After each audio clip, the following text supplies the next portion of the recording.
Hello everyone, and welcome to this track guide for Monaco, or in Gran Turismo, Cote d'Azur. As you can see, statistics again, track length is 2.08 miles, with a longer straight of 0.15 miles and an elevation difference of 145 feet.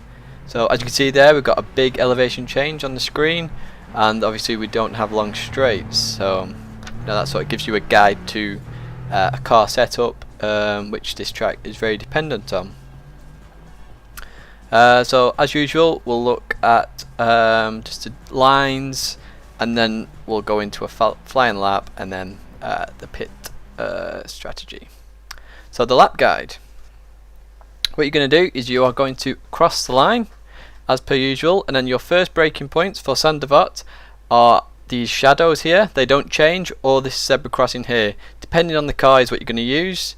And then you want to stay left as much as you can before you come into this. The corner is going to want to push you out if you accelerate too early, which means you're going to a barrier, and you really need to keep your foot down when you accelerate here, because you're going up a very big hill. The elevation difference was 145 feet. This is where it's going to be the most, so you need a good exit to get up this hill as fast as possible. It's where time can be gained or lost, so it does make it a very important corner. Other things to think about here are obviously it's slight left and right. If you keep your car as straight as possible going up, you're not moving the tyres, you're going to gain that slight bit more speed as you come to the top of the hill. Now as you come to the top of the hill going into Massenet, you want to brake just before the peak of the hill, usually where that zebra crossing is. It might make the car a bit unstable, so do be aware of that, but you'll want to here go in to come out to come in again, because it's such a long left-handed corner. So if you brake straight, you're going to go into the out part, and then you can come back in, because as you can see on the left, the barrier comes out slightly, and you want a good line for this next corner for the short straight afterwards. So as we go into the casino, you want to come in, and once again it's going to want to push you out. So try and stay tight as possible, and then come out. Now on Gran Turismo, you don't have to avoid the bump here. Obviously in real life you'll see the F1 cars go sharp right back into the left for the next corner at Mirabeau. So as we come down here, we're going to use shadows, and also the tree on the right. The small tree on the right is what I use usually, but you can use the shadows, and you want to stay really tight. Now the problem here is you can go out to come in to come out again, but the barrier will always come in again, as you can see there. So I always stay tight just to make sure I get the car straight first, and then a quick acceleration. Got a bit of oversteer there, but no need to worry. So as we go into the hairpin, toughest corner, you can use that zebra crossing or these shadows here. I tend to go in the middle of those. I brake, and then I just want turning. Now if you want the best way to do this corner, if you're not worrying about tyres, get oversteer. You want oversteer to really mean you can accelerate early coming out this corner, because you want to stay as far left as possible for these next two corners. So you can come in, use the curbing on the inside, go on the pavement even, and then you want to head out towards that spacey area where the old runoff was, which will give you a really good line for Portier and then the tunnel.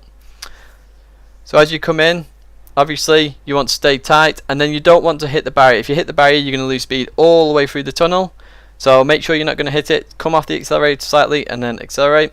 This tunnel shadow here, you can use as a time reference point. I've talked about those in the past. If you're struggling maybe in sector 2, you could use the sector 1 up to that point as a reference for yourself.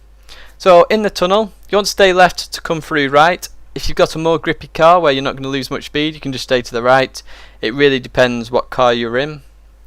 At this point in the tunnel, just stay right, and then just get prepared for the braking point for the chicane. Now my braking points are all these trees here. I have a few in particular. I look for the lightest trees, so that one or this one, either of those two depending on the car, I will use as a braking point, and then obviously judge in the middle if I have to. As I go in, I want to brake earlier because I want to get a good straight line through the chicane. Now at this point I'm using the inside to also pull my car around as well, and then accelerate early. Now obviously remember, curbing is always counted as track in most situations, so you can use quite a lot of that curbing to get a straight run out the chicane, and gives you good acceleration through this point. So as we approach to back, you're going to notice these lampposts. I use these as guides, especially the one on the curbing on the right, very good indicator, and I use that as a braking marker, and then I want to turn into the back. Now it's very hard to point out the apex here because of the shadow, so you may want to gamble, you may not, but then when you accelerate through, do be aware of the barrier on the right, because if you hit that, you're going to lose speed. You may also get a bit of bad weight transfer from hitting the barrier. So you've got a split time here, going into the last sector, which is always the hardest one. We're coming into the swimming pool. First section quite easy. This part's the hard part. You got to brake, and it's all about judgment. You want to turn in really early, so braking early, turning in early to get a good exit for the final part of the swimming pool is always good. Similar to the back, you've got a shadow there which will affect the apex, but you just want to keep accelerating through, and once again beware of the barrier. So then just accelerate through, and as we approach Raskas, the thing I aim to do is just to straight line brake it, because straight line braking is the fastest way to slow a car down. And then you want to stay really tight. If you can get a bit of oversteer, if you're not worried about tyres, it's really good. You can stay really tight here, and then you want an early acceleration. And you'll also notice on the exit the barrier goes out a bit for the last corner, Anthony Nogues. So essentially you want to go into that area to then come in. Now on Anthony Nogues, just on the apex there's a bump, and the bump will push you round. So if you aim for that bump, you may hit the barrier a few times initially, but aim for this bump. As you can see there, it pulls you around, and then you can just accelerate through to the finish. If you miss that, you're more than likely going to hit the barrier, because the car wants to understeer into the barrier. Other than that, you want to accelerate through, keep as straight as possible initially. Notice how close I am to the barrier. If it's the qualifying lap, I want to stay close to the barrier. If not, I will then want to straighten up to come to the outside to then begin the next lap going. So that's the initial lap guide. We're now going to go into a flying lap and just show, speak about some of those braking points again, and the driving line, and some things that may happen during that. So the flying lap. Here we go. Once again, you're going to use the first two shadows or the zebra crossings for Sandevot.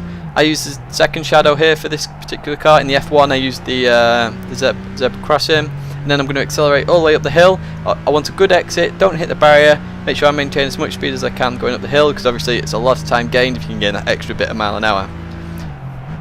Going into Massenet, I want to come in again, stay really tight, then go get a nice clean run on Casino, and then a good run down the hill. If you hit the barrier here, you're going to lose a tenth or two, so do be aware of that. Use the trees on the right or the shadows depending on the car. Stay really tight, and then come into the hairpin, use the zebra crossing or the shadows. So I want to stay tight, use oversteer if you can, and then to go to the left to get a really good run at the double right. So at Poitiers, get a really good turn in. Make sure you don't hit the barrier here, very key, and then accelerate through the tunnel, because it's a long acceleration period. I think it's the longest on Monaco. So just accelerate through, depending on your car, depending on where you want to be, and then use the trees on the right. So that one or that one as your braking point. I used the first one in this 370Z. In the F1, I was more looking towards the second one because it's got better brakes. Straighten the chicane as much as possible and come up to the back. Use the lamppost on the right, very good. Chance it if you want to, if not, make sure you just aim for the shadow at the end of the shadow. And then coming into the swimming pool, this second part is key. Brake early, and then turn again.